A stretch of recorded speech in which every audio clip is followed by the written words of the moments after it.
گائیں گی۔ آج وہی عورتیں پردہ نہیں کرتی جن کے پاس لے نہیں۔ میں اکثر و بیشتر آتا جاتا ہوں مدرسے سے، عام دورت ہوتی ہے، بہت ماں بہنیں ایسی ہیں دیکھنے کے بعد میں فوراً گھر کے اندر داخل ہو جاتی ہیں، اور کچھ ماں بہنیں ایسی ہیں جو دیکھنے کے بعد میں وہی جگہ پر کھڑی رہتی ہیں۔ انہیں یہ بھی نہیں پتا کہ اللہ اکبر یہ ہمارے امام ہیں، یہ ہمارے امام ہیں۔ اگر ان کا میرا مرتبہ جاننا ہے تو ان بچوں سے پوچھو جو ہمارے قریب میں رہتے ہیں، یہ ہمارے ساتھ میں کیسے پیش آتے ہیں، کیسے رہتے ہیں۔ ہمیں بھی افسوس ہوتا ہے یار، کب ہمارے اندر دینداری آئے گی، کب ہماری ماں بہنیں، ہماری بیٹیاں کب حجاب میں آئیں گی۔ کچھ ہماری ماں بہنیں ایسی بھی ہیں دیکھنے کے بعد فوراً گھر کے اندر داخل ہوتی ہیں، لیکن افسوس اس بات پر، خدا کی قسم بہت تکلیف ہوتی ہے جب بے پردہ سامنے لوگ کھڑی رہتی ہیں، راستہ دیکھتی ہیں نا کہ کون آ رہا ہے کون جا رہا ہے۔ یہ میرے پیارے آقا کے پیارے دیوانوں بہت تکلیف ہوتی ہے۔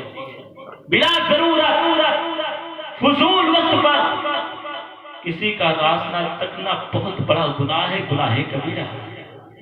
خدا را روکا کرو، سمجھایا کرو، تاکہ یہ عورتیں اگر پردہ نہیں کریں گی یہ تو بوڑھی ماں جہنم کے اندر جلائی جائے گی۔ بوڑھا باپ جس نے بیٹی کو 18 سال سینے سے لگا کر بیٹی کہہ کر جوان کیا، اب باپ کو بھی بڑھاپے کے عالم میں بھی سکون نہ ملا، قبر میں لیٹا، لیکن بیٹیوں نے سکون سے قبر کی چین کی نیند نہ لینے دی۔ قیامت کے میدان میں پھر یہی بیٹی باپ کو جہنم کے اندر داخل کرائے گی۔ میرے پیارے آقا کے پیارے دیوانوں، اولیاء اکرام سے محبت کرنے والوں، سب سے پہلا ضروری عورتوں میں بیٹیوں ماں بہنوں کے لیے سب سے ضروری پہلے پردہ ہے، پردہ۔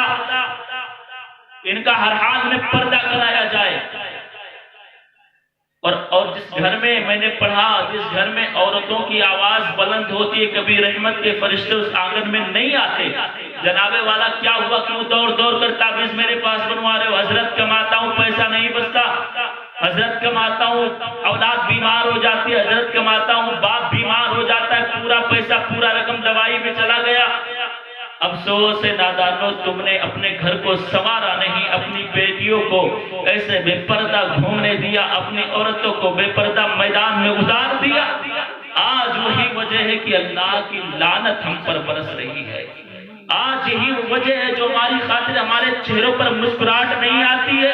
ہر گھر میں ماتم کدا بن گیا ہے، بھائی بھائی میں جھگڑا ہوتا جا رہا ہے، یہ معاملہ بڑھتا جا رہا ہے۔ آخر کیوں؟ یہی وجہ ہے کہ جو ہمیں سنوارنا تھا وہ ہم نے سنوارا نہیں۔ یہی وجہ ہے کہ ہماری اولادوں نے ہمارے ساتھ کو چھوڑ دیا۔ جناب والا خدا را رحم کرو اپنی جانوں پر، اس آگ سے جس کے تعلق سے میرا کریم فرماتا ہے یا ایھا الذین آمنوا قوا انفسکم واہلکم نارا وقودھا الناس والحجارہ۔ اے ایمان والو، اللہ اپنے بندے سے مخاطب ہو کر کہتا ہے، یار ہماری بات ہوتی تو کہہ دیتے ہیں امام صاحب جھوٹ بول رہے ہیں، نہیں مانوں گا، مت مانیے۔ لیکن قرآن کریم کا یہ پارہ ہے، اگر انکار کوئی کر دے تو وہ کافر ہوگا اور مومن کبھی انکار نہیں کرے گا۔ اللہ فرماتا ہے اے ایمان والو روک لو، اے ایمان والے روکو اپنے آپ کو، اپنے گھر والوں کو اس آگ سے جس کا ایندھن انسان اور پتھر ہے۔ جناب والا آپ نہیں پڑھے لیکن خدا کی قسم میں تو پڑھا ہوں نا، کلیجہ لرز جاتا ہے اللہ کا عذاب پڑھنے کے بعد میں، چین چھن جاتی ہے غضب الہی کو دیکھ کر۔ لیکن ہم کیسے مسلمان اپنے کانوں کے اندر ایسا پردہ ڈالا جناب کہ ہم چند منٹ کے لیے ہماری باتیں مانی گئیں اور بات ختم ہو گئی۔ خدا را آخرت کی تیاری کرو۔ اللہ جب ناراض ہوتا ہے نا تو روزی نہیں چھینتا، اللہ جب ناراض ہوتا ہے نا تو تمہارا محل نہیں لے لیتا گرا دے، اللہ جب ناراض ہوتا ہے تو تمہاری نعمتوں کو نہیں چھینتا، سجدے کی توفیق لے لیتا ہے۔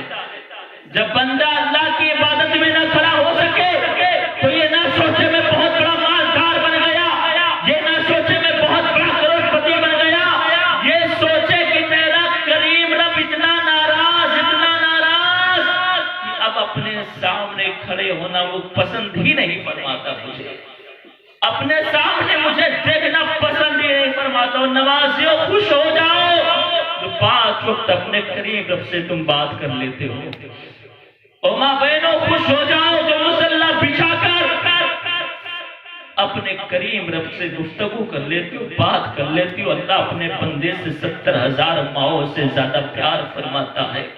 اللہ فرماتا ہے جب تم سب سجدے میں رکھتے ہو نا، اللہ فرماتا ہے بندے کاش تو مجھے دیکھتا نا، میری رحمتوں کو، میرے جلووں کو کاش تو دیکھتا نا، تو قیامت آنے سے پہلے تو سر ہی نہ اٹھاتا۔ اسی لیے فرمایا گیا سجدہ طویل کرو اپنے کریم رب کو راضی کرنے کے لیے۔ میں اولیاء کرام کی بات کر رہا تھا، بات بہت دور چلی گئی۔ ولی کیا ہوتے ہیں بس یہ سماعت کر لو، سردی کا موسم ہے، بہت پریشان ہو چکے آپ لوگ۔ بات ختم کر دوں، کھڑے ہو جائے، اسلام پڑھ لیجیے۔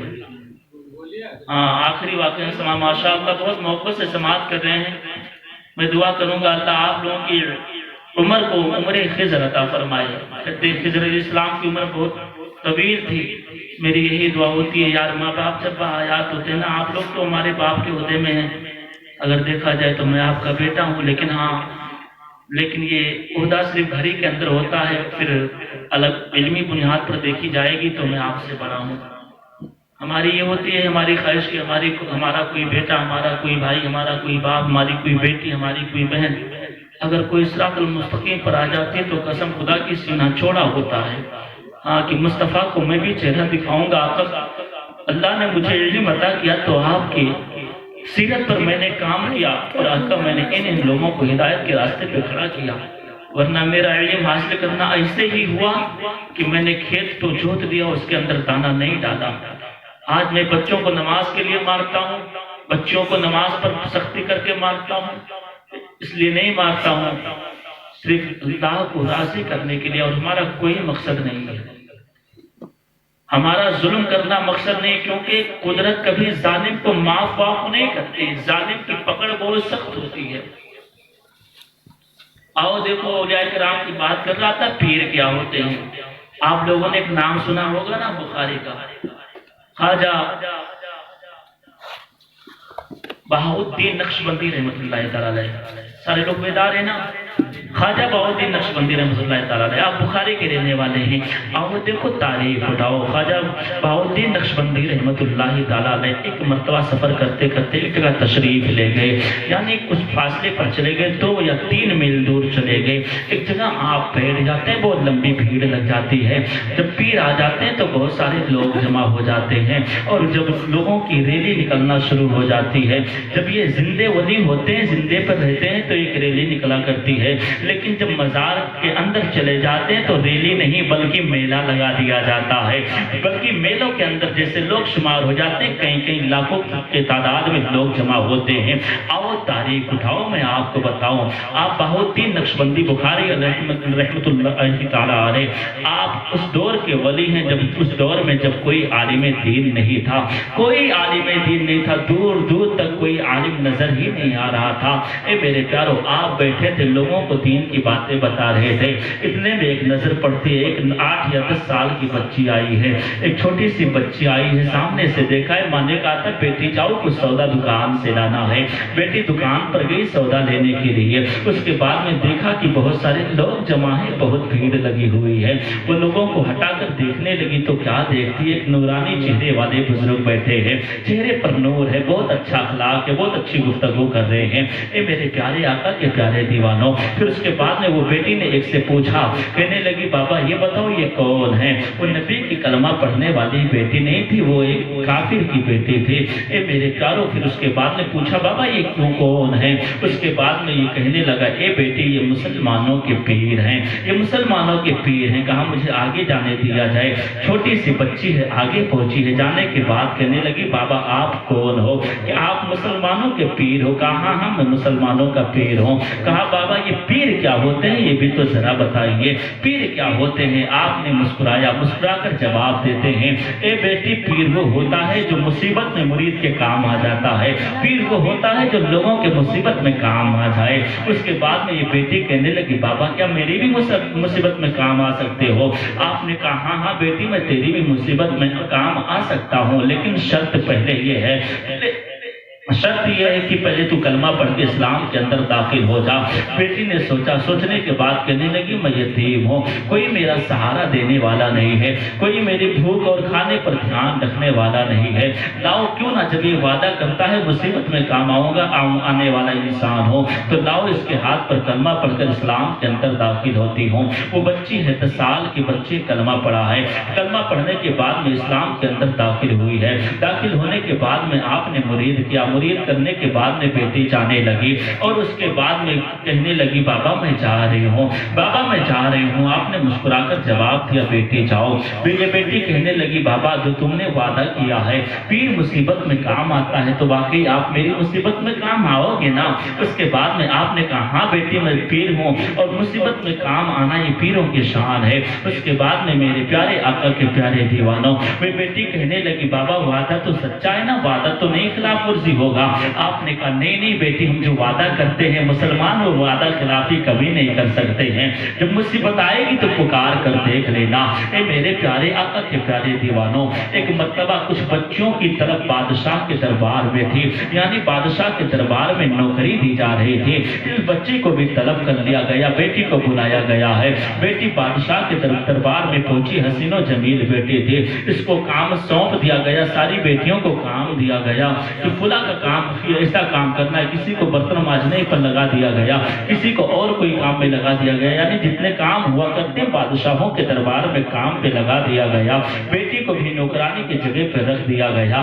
بیٹی ہر روز کام کرتی جاتی لیکن ایماندار تھی، ایمان والی تھی، اپنے کاموں پر باز نہ آتی، یعنی اپنے کام کو ٹھیک طریقے سے کر کے بادشاہ کو دے دیتی، اپنی ایمانداری پر وہ ثابت قدم رکھتی جاتی، یعنی اس کے اخلاق اور محبت اتنے بلند و بالا ہوتے گئے، اتنا بلند ہوتے گئے کہ سب عورتوں کی یہ ملکہ بن چکی، یعنی ساری بیٹیوں کی حکمراں اسے بنا دیا گیا، نگراں اسے بنا دیا گیا، یعنی جیسے گاؤں کا کوئی انسان بہت اچھا ہو، لوگوں کی مدد کرتا ہو، لوگوں کے ساتھ میں رہتا ہو تو اسے لوگ کہیں گے یار ایسا کرو اسے پردھان کا عہدہ دے دو، اسے پردھان بنا دو، 12 بجے رات میں یہ ہماری مدد کرتا ہے، صبح کے وقت یہ ہمارے ساتھ میں رہتا ہے، ہر وقت ہماری مدد کرتا ہے، لوگوں سے محبت بھرے انداز میں گفتگو کرتا ہے، تو یہ کام بھی بہت اچھا کر کے دے گا، تو لوگ اسے پردھان کا پد عطا کر دیتے ہیں۔ یوں بادشاہ کے دربار میں جب لوگوں نے دیکھا اس بچی کے اخلاق بڑے اچھے ہیں،